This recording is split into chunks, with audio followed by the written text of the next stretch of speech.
Torsión de barra prismática. Método semi-inverso de Saint Venant.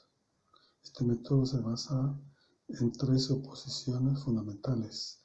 La primera indica que los esfuerzos en la sección transversal del elemento son únicamente de corte.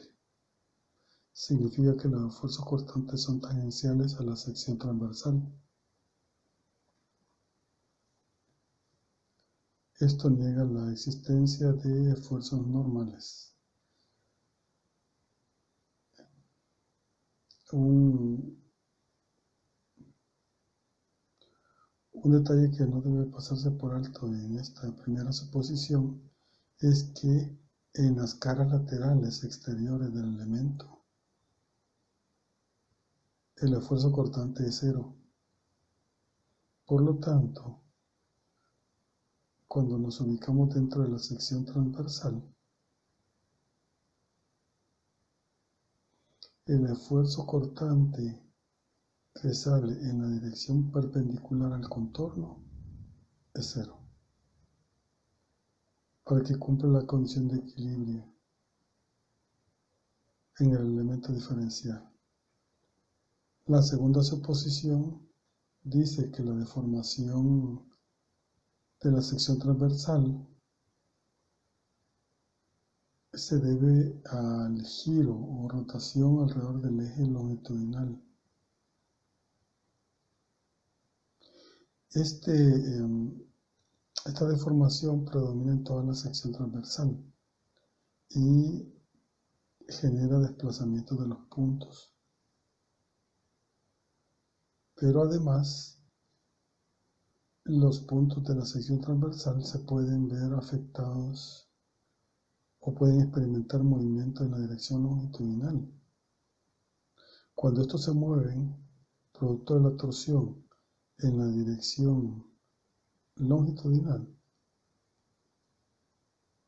algunos en una dirección positiva del eje longitudinal y otros en dirección negativa y otros sin movimiento. Que esto suceda se le denomina alabeo.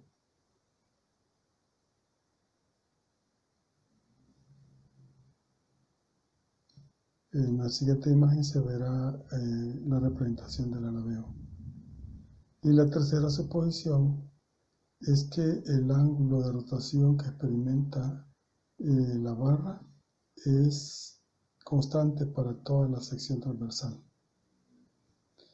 Esto no quiere decir que sea el mismo valor de giro para cualquier sección transversal a lo largo del elemento. Solo indica que ese ángulo de rotación es constante para una sección transversal dada.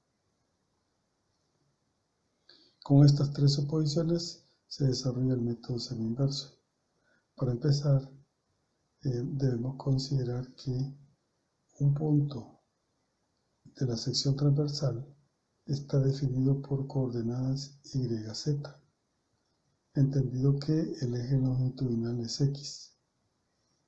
En tal caso, existe un vector u que describe el movimiento longitudinal de un punto de la sección transversal.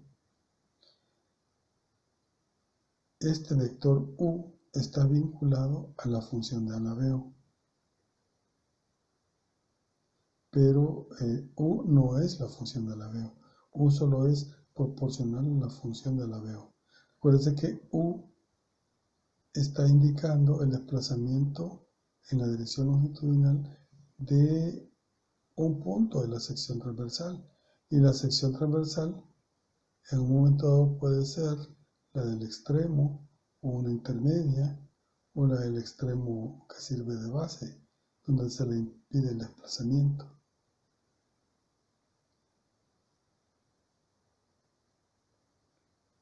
Para poder comprender la relación que tienen el vector u de desplazamiento longitudinal y la función de alabeo, veamos la siguiente ilustración.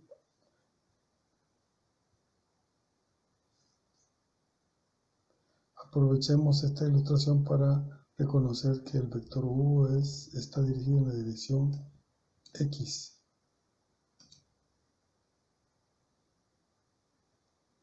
En la dirección X y los vectores V y W están dentro del plano YZ. Pero una sección transversal del elemento queda descrita por la coordenada X. A cada sección le corresponde un valor X, a cada sección transversal le corresponde un valor X.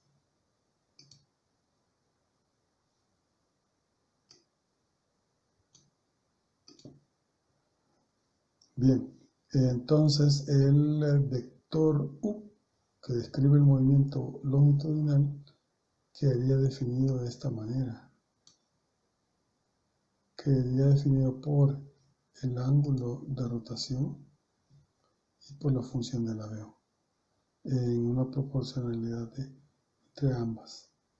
La rotación θ que experimenta nos estaría dando, al multiplicarse por la función de la veo, nos estaría dando el vector U de desplazamiento longitudinal.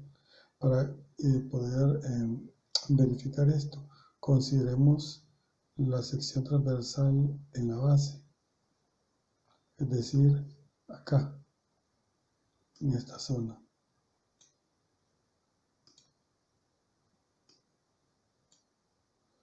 En esta zona la rotación debería ser 0 ya que está fija.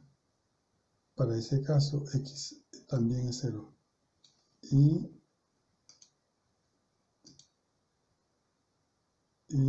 veamos, U sería función de la rotación. En el caso de la base, todo el alabeo se ve eliminado porque θ es 0. En la medida que se desarrolla el ángulo θ, en la medida que crecemos en X, el valor de θ que está experimentando influye en el alabeo.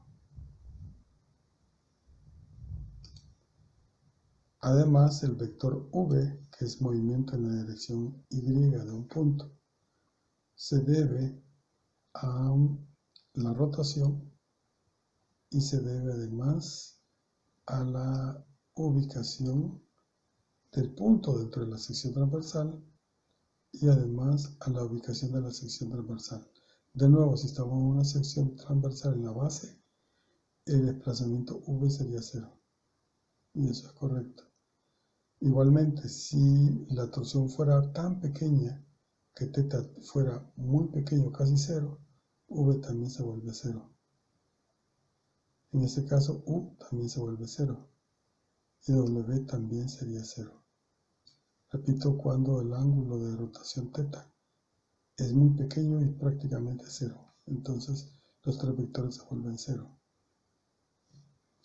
Igualmente, cuando la X es 0, es decir, estamos en la sección transversal de la base, V y W se vuelven 0. Y en este caso, además, porque θ es 0 en esa sección, también se vuelve 0 y U también se vuelve 0. Pero en la medida que nos alejamos de esa sección transversal, la X ya no es 0. Entonces, el vector V dependerá, podría ser 0 solo cuando el ángulo de rotación sea 0.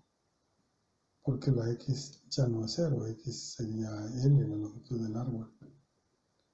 Además, W tampoco sería 0 en el extremo alejado, donde se aplica el torsor, excepto cuando la rotación sea 0, es decir, cuando la rotación de la torsión sea muy pequeña y prácticamente 0. Entonces W podría ser 0. Pero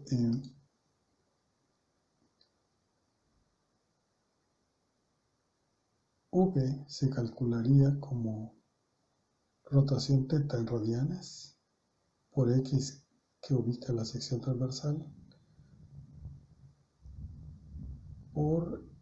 y aquí se utiliza la proyección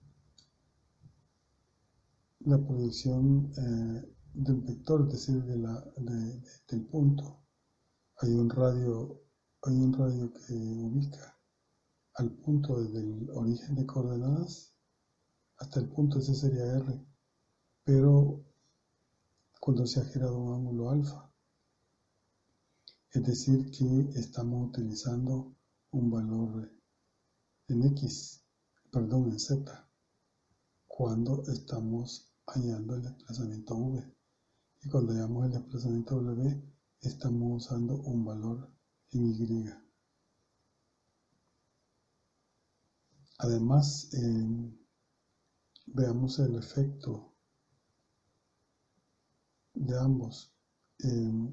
Cuando la sección transversal gira positivamente, es decir, θ es positivo, el pulgar está en la dirección X y los desplazamientos V que van en la dirección X se apuntan en dirección negativa, es decir, apuntan hacia acá. Los esfuerzos que producen ese momento positivo y esa rotación positiva. Entonces, estaríamos en presencia de un efecto lineal, V lineal, en la dirección negativa, que estaría produciendo el momento alrededor del eje X. Y para W sería movimiento en dirección Z. Se necesita que el punto esté alejado en Y para que pueda producir, para que pueda influir, producir desplazamiento. W entonces, para un θ positivo,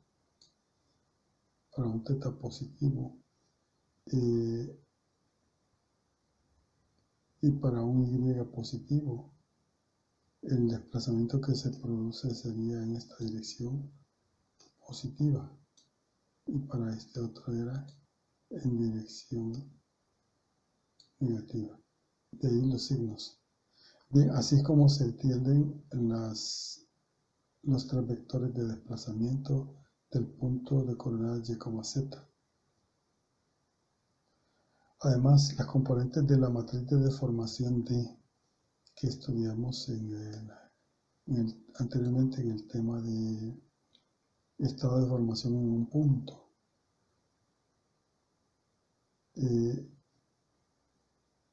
nos daba estos valores. Epsilon X es igual a parcial de U con respecto a X. Pero en nuestro caso, como no hay deformación unitaria en las direcciones X, Y y Z, entonces en los tres casos es igual a 0. Porque esto lo sustenta la hipótesis. En la hipótesis se dice que solo existen esfuerzos cortantes, es decir, no hay esfuerzos normales. Y estos son los tres esfuerzos normales, por lo tanto son 0.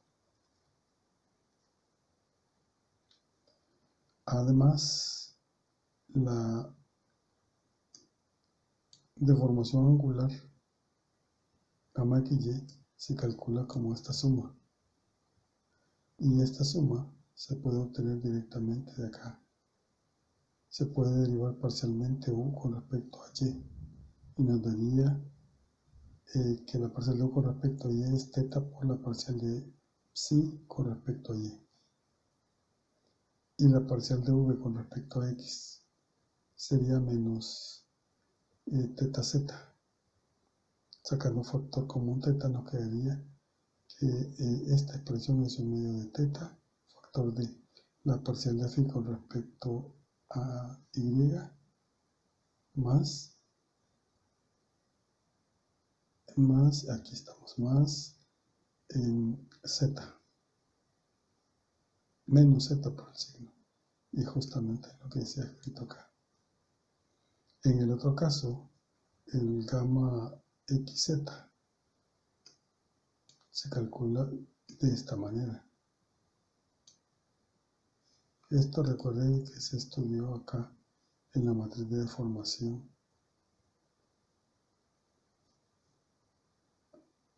Aquí está descrita la forma de la matriz. Y el que estamos trabajando en este momento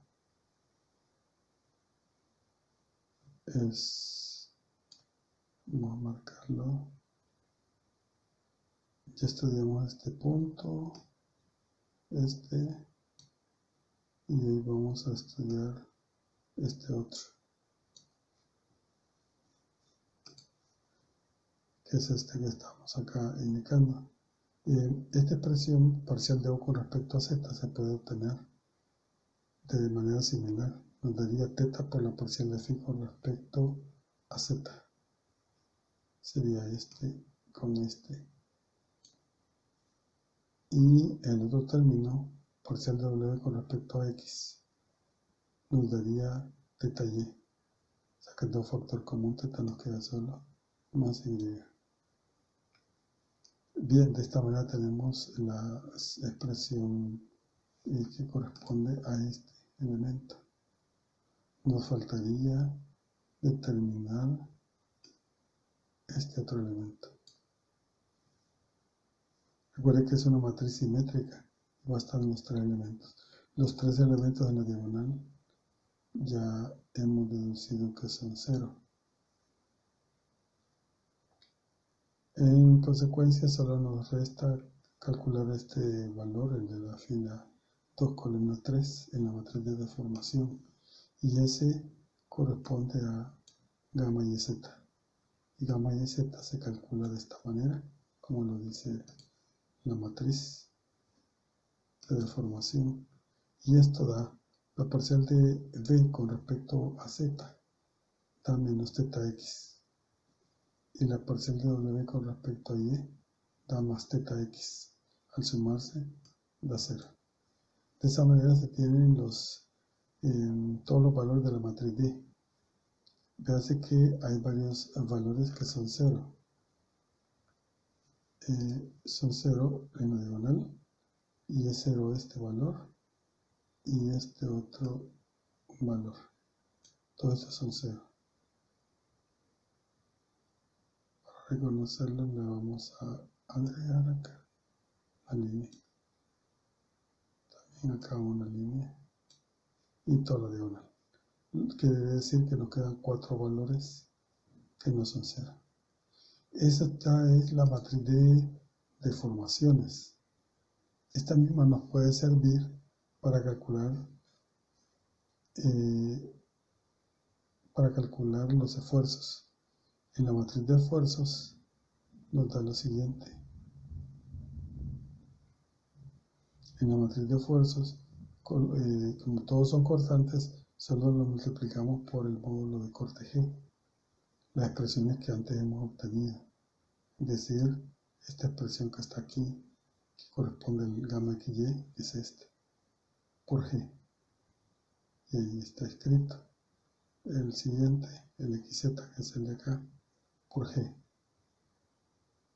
Y esos son los mismos 2 por simetría, el resto son 0. Así es como tenemos la matriz de tensiones para este estado, esta situación de torsión. Luego, recordando que en el mismo video estudiamos el equilibrio de un elemento de volumen unitario. Es decir, se planteó el equilibrio de un elemento de dimensiones de x, de y, de z. Y se obtuvo estas tres ecuaciones lineales, donde x, y y z representan las fuerzas másicas del pequeño elemento. Y las restantes son fuerzas que se originan en la dirección x, en las distintas caras. De nuevo son esfuerzos por unidad de volumen. Son fuerzas, perdón, por unidad de volumen. Quiere decir, para poder comprenderlo, que aquí aparece esfuerzo por área entre volumen.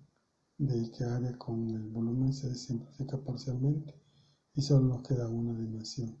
Esta fue la parte que estudiamos en el tema de estado de fuerzas en un punto. Ahora lo traemos a cuenta y considerando que hay 5 valores conocidos, se pueden tachar como antes lo hice. Y si despreciamos también las fuerzas básicas, nos quedaría 3 ecuaciones reducidas de equilibrio. La primera diría que esta suma es 0, que estaría escrito aquí. La segunda expresa que este cociente es 0, y eso está escrito aquí. Y la tercera expresa que este cociente también es 0, y tal cosa está escrito aquí. Bien, estas son las 3 ecuaciones que se obtienen a partir del equilibrio. Además, si se considera una función muy particular, muy singular, que el autor la concibió y por su nombre le denomina la función de tensión de Prandtl,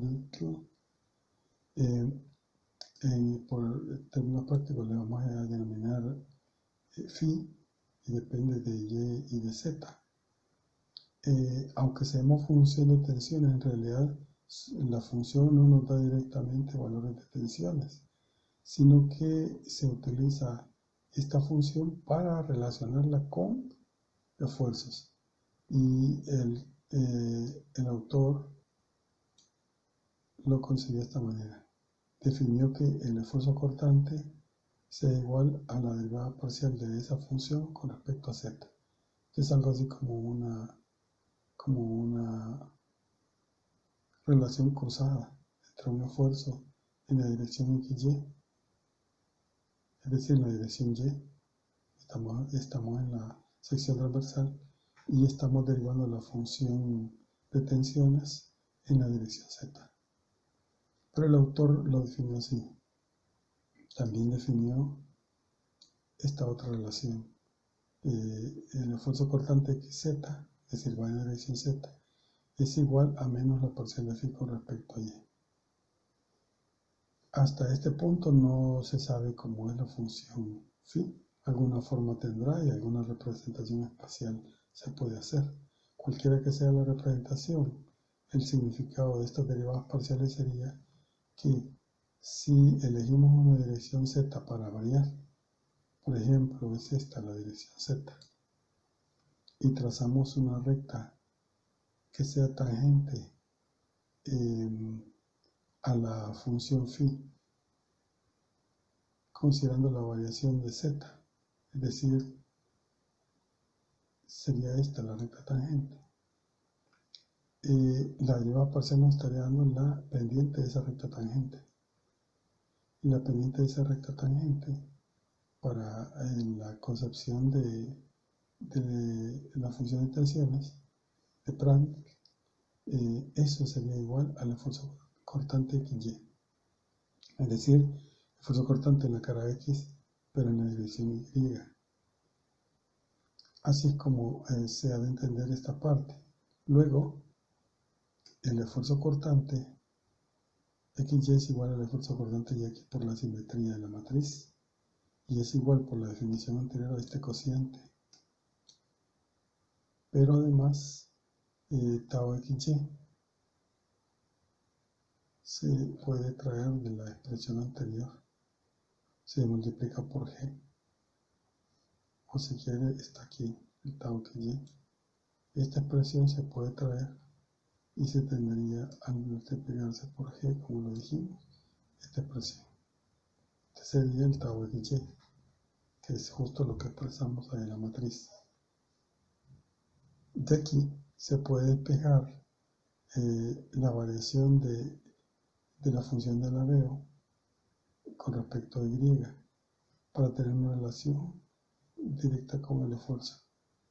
Y al despejar G por θ pasa a dividir y menos z pasa a sumar y nos produce esto. Entonces la relación queda así. Del mismo modo, para el fuerza en la otra dirección, en la dirección z, que por simetría es también igual a esto. Y por definición de Prandtl es igual a esto. Y por la matriz de esfuerzos es esto. Al despejarse la derivada de la función de la veo con respecto a z, del modo que antes lo hicimos para la otra variación, nos daría esto.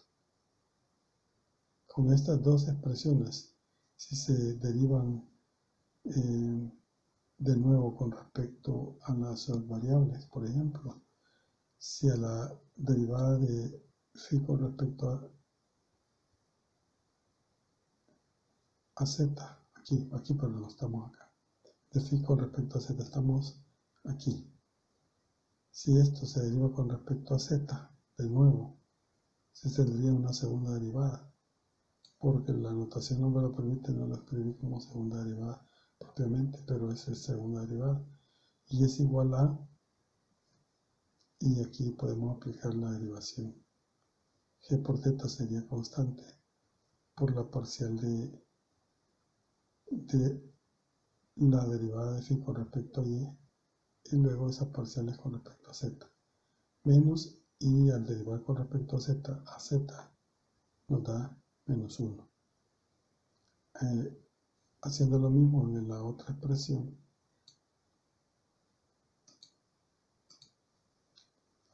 derivando esta otra expresión con respecto a y, pero con la expresión positiva, se tendría que la segunda derivada de phi con respecto a y sería igual a menos g por θ por, y aquí siempre se forma la segunda derivada cruzada, primero con respecto a z y después con respecto a y. Y el término más y al derivarse con respecto a y da más 1. Bien, aquí se tendrían ya las segundas derivadas de las expresiones anteriores. Luego se podría calcular el laplaciano de phi, que estaría obtenido por la suma de estas dos segundas derivadas. Por definición, este sería el laplaciano de phi. Y al sumar las dos expresiones equivalentes, resulta que hay un término que se anula, y es el término independiente. Y nos quedaría entonces,